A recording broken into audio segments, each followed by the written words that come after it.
personal income tax. Coming to personal income tax rates, I have two announcements to make for those opting for the new tax regime.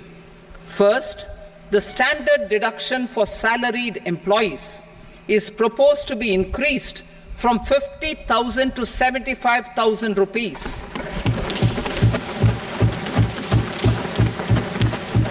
Similarly, deduction on family pension for pensioners is proposed to be enhanced from 15,000 to 25,000 rupees. This will provide relief to about 4 crore salaried individuals and pensioners.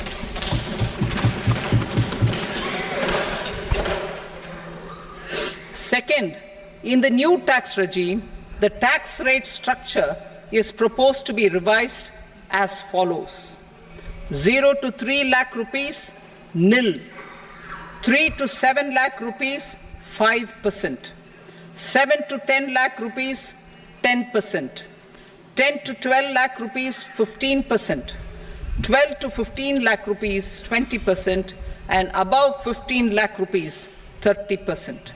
As a result of these changes, a salaried employee in the new tax regime stands to save up to 17,500 rupees in income tax.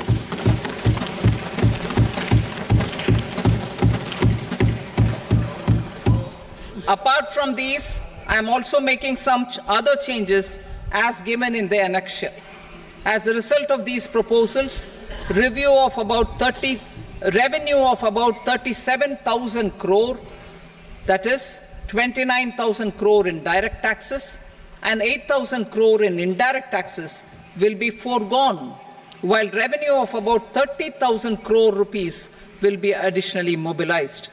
Thus, the total revenue foregone is about 7,000 crores annually. Simplification for charities and TDS. Two tax exemption regimes. The two tax exemption regimes for charities are proposed to be merged into one.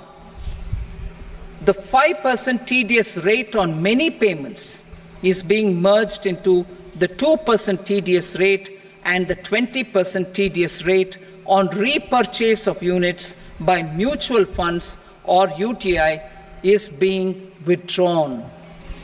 TDS rate on e-commerce operators is proposed to be reduced from 1 to 0.1%. Moreover, credit of TCS is proposed to be given in the TDS to be deducted on salary. Further, I propose to decriminalize delay TDS up to the due date of filing statement for the same. I also plan to provide a standard operating procedure for TDS defaults and simplify and rationalize the compounding guidelines for such defaults. Simplification of reassessment. I propose to thoroughly simplify the provisions for reopening and reassessment. An assessment hereinafter can be reopened beyond 3 years from the end of the assessment year only if the escaped income is 50 lakh rupees or more, up to a maximum period of 5 years from the end of the assessment year. Even in such cases, a time limit of 6 years before the year of the search, as against the existing time limit of 10 years, is being proposed. This will reduce tax uncertainty and disputes. Simplification and rationalization of capital gains. Capital gains taxation is also proposed to be hugely simplified. Short-term gains on certain financial assets shall henceforth attract a tax rate of 20%, while that on all other financial assets and all non-financial assets shall continue to attract the applicable tax rate. Long-term gains on all financial and non-financial assets, on the other hand, will attract a tax rate of 12.5%. For the benefit of the lower and the middle income classes, I propose to increase the limit of exemption of capital financial assets to 1.25 lakh rupees per year. Listed financial assets held for more than a year will be classified as long-term, while unlisted financial assets and all non-financial assets will have to be held for at least 2 years to be classified as long-term. Tourism has always been a part of our civilization. Our efforts in positioning India as a global tourist destination will also create jobs, stimulate investments, and unlock economic opportunities for other sectors. In addition to the measures outlined in the interim budget, I propose the following measures. Vishnupad Temple at Gaya and Mahabodhi Temple at Bodh Gaya in Bihar are of immense spiritual significance. Vishnupad Temple Corridor and Mahabodhi Temple Corridor will be supported, modeled on the successful Kashi Vishwanath Temple Corridor to transform them into world-class pilgrim and tourist destinations. Rajgir holds immense religious significance for Hindus, Buddhists and Jains. The 20th Tirthankara Muniswarata temple in the Jain temple complex is ancient. The Saptarishi or the 7 hot springs form a warm water Brahmkund that is sacred. A comprehensive development initiative for Rajgir will be undertaken. Our government will support the development of Nalanda as a tourist center, besides reviving Nalanda University to its glorious stature. Odisha's scenic beauty, temples, monuments, craftsmanship, wildlife sanctuaries, natural landscapes, and pristine beaches make it an ultimate tourism destination. Our government will provide assistance for their development to Odisha as well.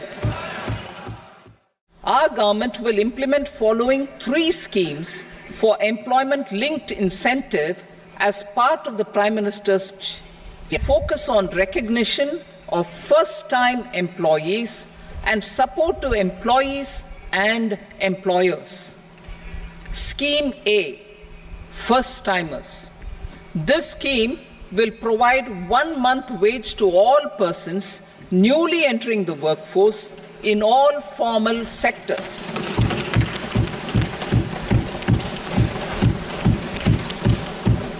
Direct benefit transfer of 1 month's salary in 3 installments to first-time employees as registered in the EPFO will be up to 15,000 rupees. The eligibility limit will be a salary of 1 lakh per month. The scheme is expected to benefit 210 lakh youths.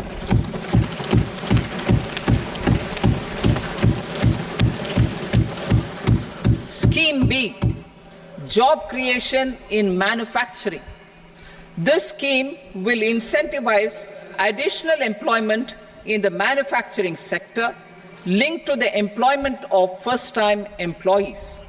An incentive will be provided at specified scale directly both to the employee and the employer with respect to the EPFO contribution in the first 4 years of employment. The scheme is expected to benefit 30 lakh youth entering employment and their employers.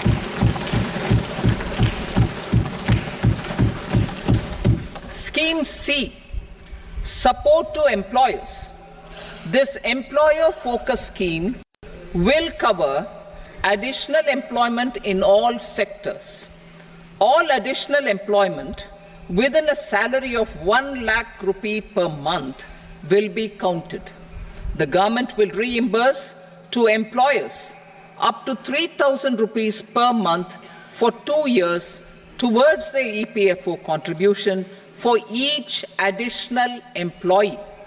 The scheme is expected to incentivize additional employment of 50 lakh persons.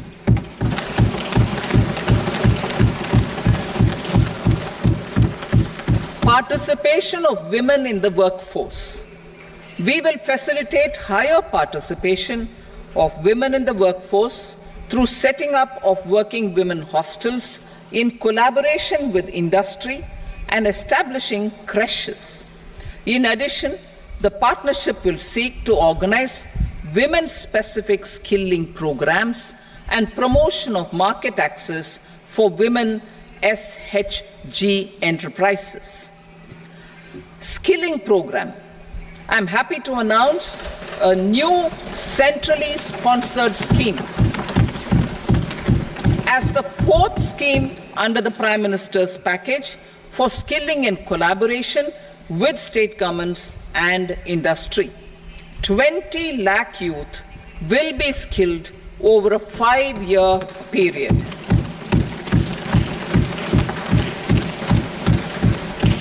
"1,000 industrial training institutes will be upgraded in hub and spoke arrangements with outcome orientation.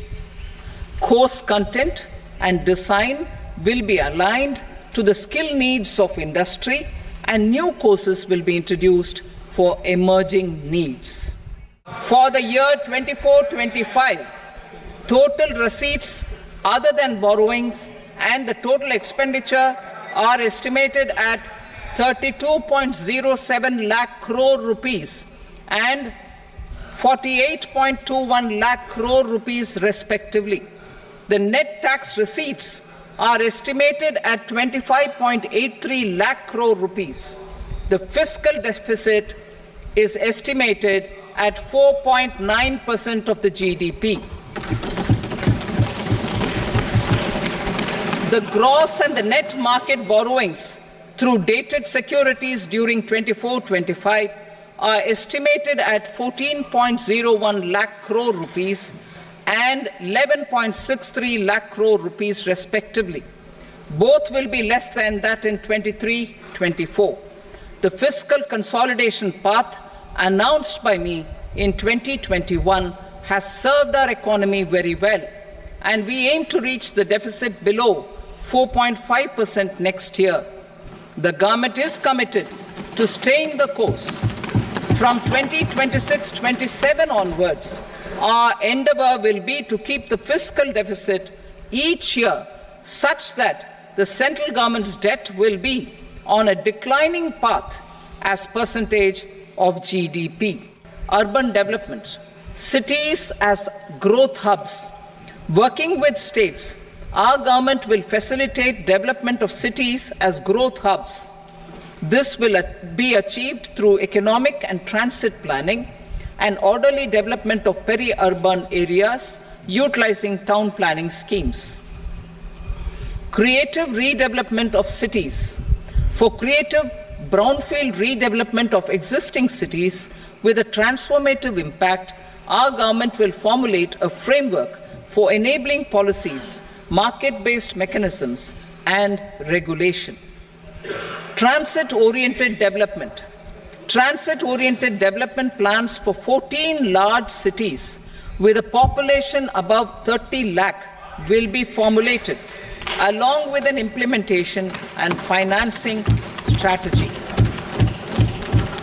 Urban housing. Under the PM Awas Yojana, Urban 2.0, housing needs of 1 crore urban poor and middle-class families will be addressed with an investment of 10 lakh crore rupees. This will include the central assistance of 2.2 lakh crore rupees in the next 5 years. A provision of interest subsidy to facilitate loans at affordable rates is also envisaged. In addition, enabling policies and regulations for efficient and transparent rental housing markets with enhanced availability will also be put in place. Water supply and sanitation. In partnership with state governments and multilateral development banks, we will promote water supply, sewage treatments, and solid waste management projects and services for 100 large cities through bankable projects. These projects will also envisage use of treated water for irrigation and filling up of tanks in nearby areas. Street markets. Building on the success of PM Swanidhi scheme in transforming the lives of street vendors, our government envisions a scheme to support each year over the next 5 years the development of 100 weekly hearts or street food hubs in select cities. Stamp duty. We will encourage states which continue to charge high stamp duty to moderate the rates for all and also consider further lowering duties for properties purchased by women. This reform will be made an essential component of urban development schemes. New pension scheme. The committee to review the NPS has made considerable progress in its work. I am happy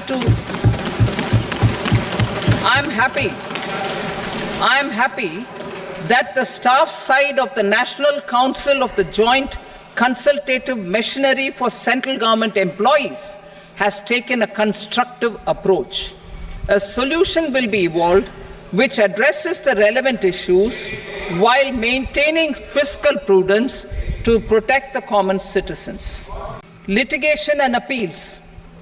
While our concerted efforts to reduce pendency of appeals at various appellate fora are beginning to show good results, it will continue to engage our highest attention. To dispose of the backlog of first appeals, I plan to deploy more officers to hear and decide such appeals, large tax effect. For resolution of certain income tax disputes pending in appeal, I am also proposing Vivad Se Vishwas Scheme 2024.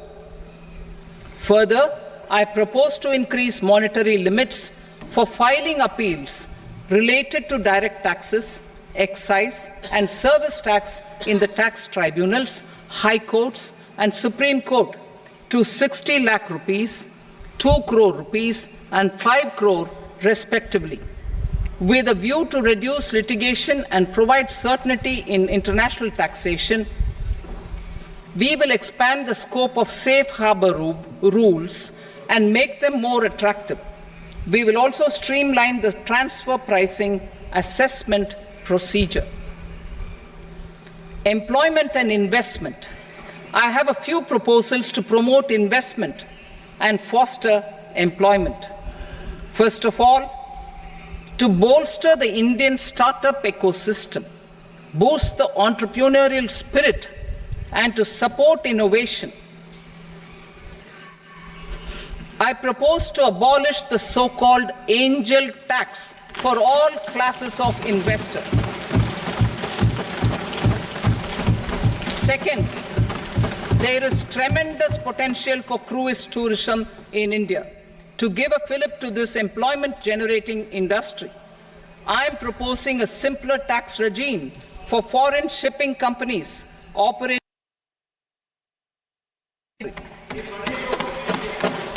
Third, India is a world leader in the diamond cutting and polishing industry, which employs a large number of skilled workers. To further promote the development of this sector, we would provide for safe harbor rates for foreign mining companies, selling raw diamonds in the country. Fourth, to attract foreign capital for our development needs, I propose to reduce the corporate tax rate on foreign companies from 40 to 35%. Deepening the tax base. I have a couple of proposals for deepening the tax base. First, security transaction tax on futures and options of securities proposed to be increased to 0.02% and 0.1% respectively. Second, for reasons of equity, I propose to tax income received on buyback of shares in the hands of recipients. Other proposals.